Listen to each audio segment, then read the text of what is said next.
যারা বিভ্রান্ত করছেন তারা হচ্ছেন এই পতিত স্বৈরাচারের দোসর ছিলেন।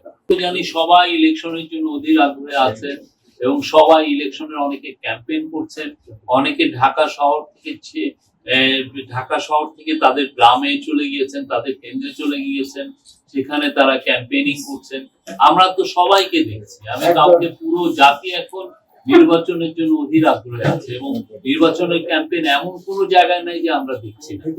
হ্যাঁ, প্রত্যেকটা জায়গায় আমরা এই ক্যাম্পেইন দেখছি। এটা আমরা নেত্রকোনায় দেখছি, আমি নোয়াখালীতে দেখে আসলাম, কুমিল্লায় দেখে এসছি, আমি এটা মাগুরায় দেখছি, ফরিদপুরে দেখেছি, আপনার এই যে ময়মনসিংহে দেখেছি। কোথায় আমি তো গত 4-5 সপ্তাহে তো এইভাবে আমি ট্যুর করলাম, ট্যুর করে তো আমি দেখেছি যে সব জায়গায় ক্যাম্পেইন হচ্ছে। আপনার পোস্টারে ছেয়ে গেছে, ব্যানারে ছেয়ে গেছে, অনেকে মিটিং মিছিল করছে। পুরো দেশে নির্বাচনী হওয়া বইছে।